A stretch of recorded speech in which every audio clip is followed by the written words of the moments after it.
Today I'm going to be going over techniques that I will focus on to build the ideal lightweight based on all the film that I have watched.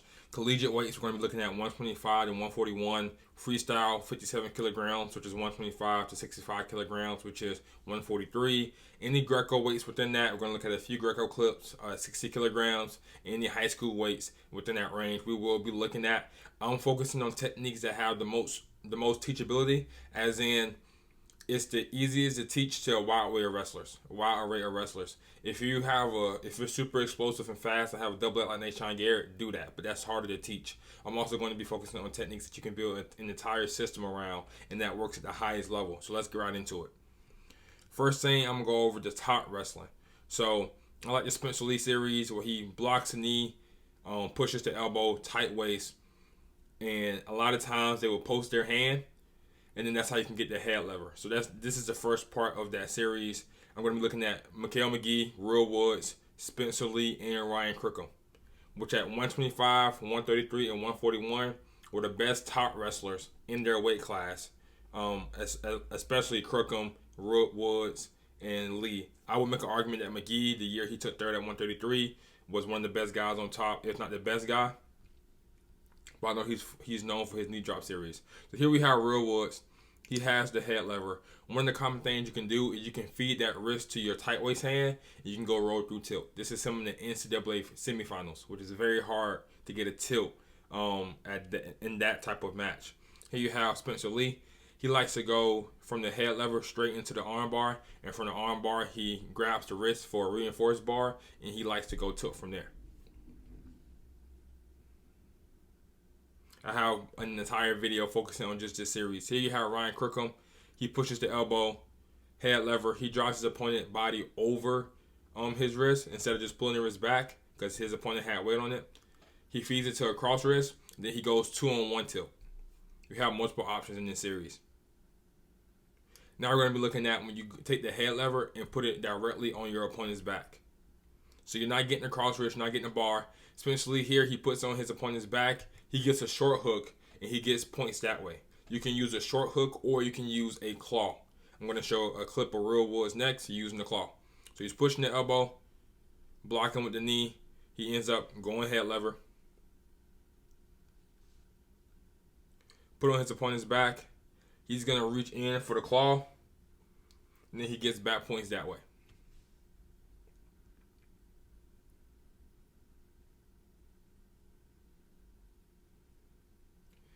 So a lot of times, I'm sure a lot of you guys were like, okay, well, just stop posting on your hand. When you don't post on your hand to avoid the head lever, they can just arm chop, right? So you see here, Spencer Lee goes from an arm chop straight into an arm bar, and then he still gets to his reinforced bar tilt that he liked to prioritize. A lot of options with this series. They're either going to stay on their forearm or they're going to be posted on their hand. This is Spencer Lee using the same exact thing in high school at the Pennsylvania State Tournament. He's going arm chop straight into a reinforced bar. Full set of back points. Next we have Ryan Crookham. Same match as earlier. So his opponent isn't posting. So he's going to chop, tight waist chop, and go straight into a tight waist tilt for a full set of back points. All the techniques I'm going to go over in today's video, I have longer videos on. I'm going to have an entire playlist of it. So looking at a high school example, this is the semifinals at the Pennsylvania State Tournament. This is Aaron Seidel. He is number 3 in the country right now at his weight class, 126. So he went arm chop straight into an arm bar, reinforced bar tilt. I'm also going to include him for the carries and dumps part of this video. So this is the Super 32 finals against Dominic Munaredo, who is currently number 1 in the country at 113, 2-time cadet world champion. He goes head lever, feeds the wrist to his tight waist hand to get a cross wrist, and then goes roll through tilt. Now we're going to be looking at fireman's carries and dumps. I don't care what you call it, just focus on the techniques.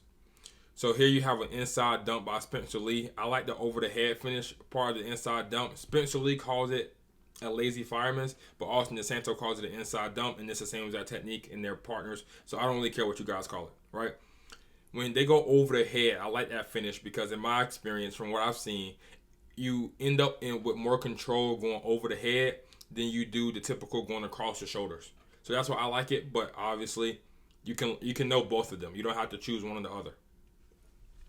But which one will I prioritize the most time towards is the over-the-head finish. Austin Desanto is really good at going inside dump as well as outside dump or far leg carry, whatever you want to call it. This is him as a true freshman against Stefan Minchik, who I believe was number 2 in the country at that time. Then you have Bassett. This is his state finals match from earlier this year. Bassett loves doing the inside dump.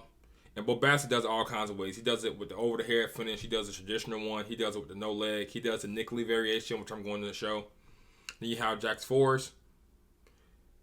Forrest currently number 2 pound for pound in the country in high school, regardless of weight class. Then you have Seidel, who's very good at the far leg carry. This is him in the Fargo finals, going feet to back with it. He did this same technique 3 times in the Fargo finals, one of the biggest tournaments in the entire country. In a far leg carry or outside dump, or just a sweep single where you're keeping the arm. I have no idea why people have an inside tie and then let it go. So one of the benefits about on far leg carry is that you can go straight into a roll through tilt from there. If you use it in a freestyle match or a folk style match. In the freestyle match, you can go straight into a gut wrench, which you saw in the first clip when he was in the Fargo finals. Brandon Kaler, All-American from Oregon State, was also super good at using the far leg carry as a reattack. When his opponent would attack and they would be building back up, he was so good at dipping underneath and finding that far leg and going far leg carry as a reattack. Nick Lee, 2-time national champion from Penn State at 141 pounds. He had this unorthodox variation that was really like a high crotch dump, but he calls it a different type of fireman's carry, where he would still end up in fireman's carry position. He would run his feet to the outside. So he wouldn't go over the head. He wouldn't bring it back across the shoulder. He would go run his feet to the outside. This is him using it to get his first NCAA title. Bassett is also very good at using this finish. And he still gets back points from this finish as well, right? So I will also practice this one. This is him against Seidel, so a bit of a friendly fire. But he goes the high crotch dump, Nick Lee fireman's carry, a Nick Lee carry, and then he still gets back points from there. Even if, and the reason I like these moves so much, because not only can you build entire systems around them, but even if you miss the inside dump, you typically just end up on a head outside single or a high crotch type of finish. So it's not a move that has to go 100% correct in order for you to use it. The first one was Spencer Lee versus Nathan Tomasello. This one was Austin Desanto versus Stefan Minchik. Then you had Forrest.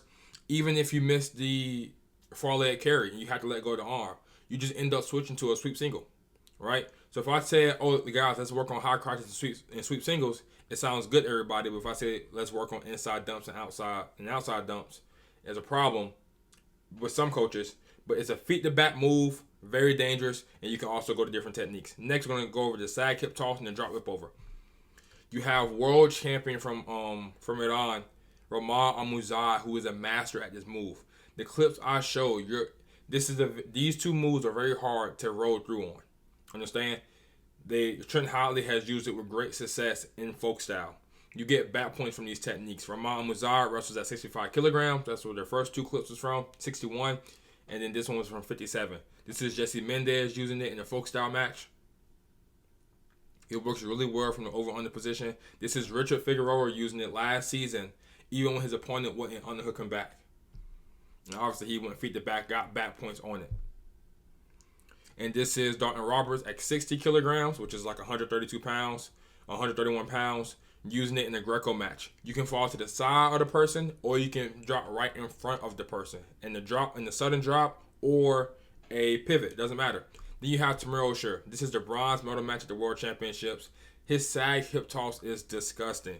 And not only that, you can build an entire system around this.